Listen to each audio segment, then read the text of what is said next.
Et si je te disais que parfois, la loi elle-même te fait taire, que peu importe ta colère, peu importe tes larmes, tu ne seras pas entendu. Pourquoi? Parce que ton propre déshonneur te trahit. Bienvenue sur la parole juste. Aujourd'hui, plongeons dans un principe qui fait trembler les imposteurs. Nemo auditur propriam turpitudinem allegans.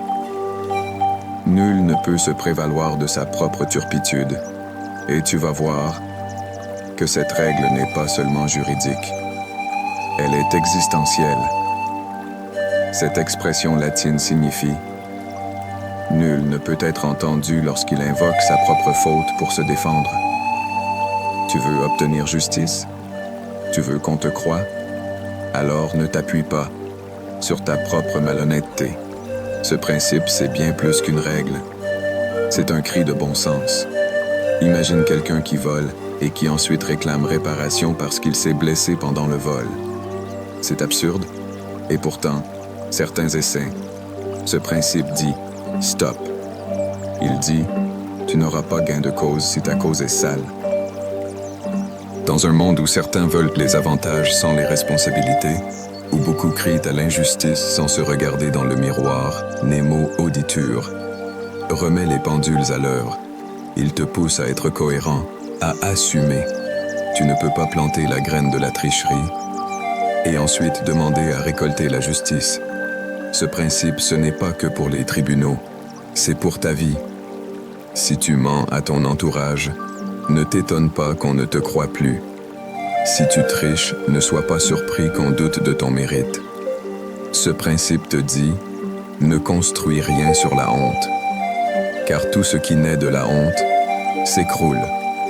Un employeur engage un salarié sans contrat écrit, au noir. Des années plus tard, le salarié le poursuit en justice.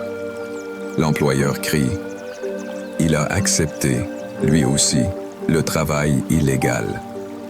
Réponse du juge. Nul ne peut se prévaloir de sa propre turpitude. Tu as organisé l'illégalité? Alors, ne l'utilise pas comme bouclier. La justice ne se construit pas sur une complicité honteuse. Imagine que tu avances dans la vie avec un sac à dos. Chaque mauvaise action que tu fais en secret, tu la glisses dedans. Chaque trahison, chaque lâcheté, chaque magouille. Et un jour, tu trébuches et tu veux que quelqu'un t'aide. Mais tout ce qu'on voit, c'est ton sac plein de honte. Tu comprends maintenant pourquoi la justice ne peut pas t'écouter? Tu comprends pourquoi ta propre turpitude t'enterre? Tu crois que la vie est injuste? Tu crois que les autres t'accablent? Parfois, ce ne sont pas eux. C'est ton propre passé qui te rattrape. Tu veux parler? Tu veux être entendu? Alors commence par te purifier, par réparer, par reconnaître. La justice, c'est aussi le pardon, mais jamais la complicité. Ce principe est dur, oui, mais il protège les honnêtes. Il dit « Ne perds pas ton droit d'être écouté. Garde ta parole propre. Garde ton cœur propre. Parce que quand vient le moment de vérité, la turpitude n'a pas de micro.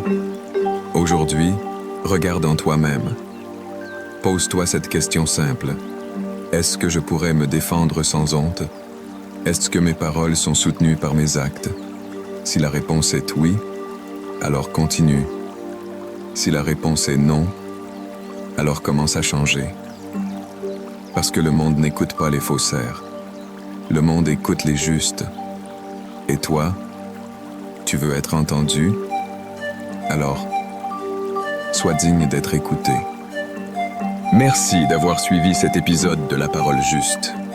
Si tu crois comme moi que le droit n'est pas qu'un outil technique mais une boussole morale, alors abonne-toi, like et partage. Ensemble, réveillons les consciences. Ensemble, construisons une justice qui commence en chacun de nous. À bientôt pour un nouvel épisode et une nouvelle vérité.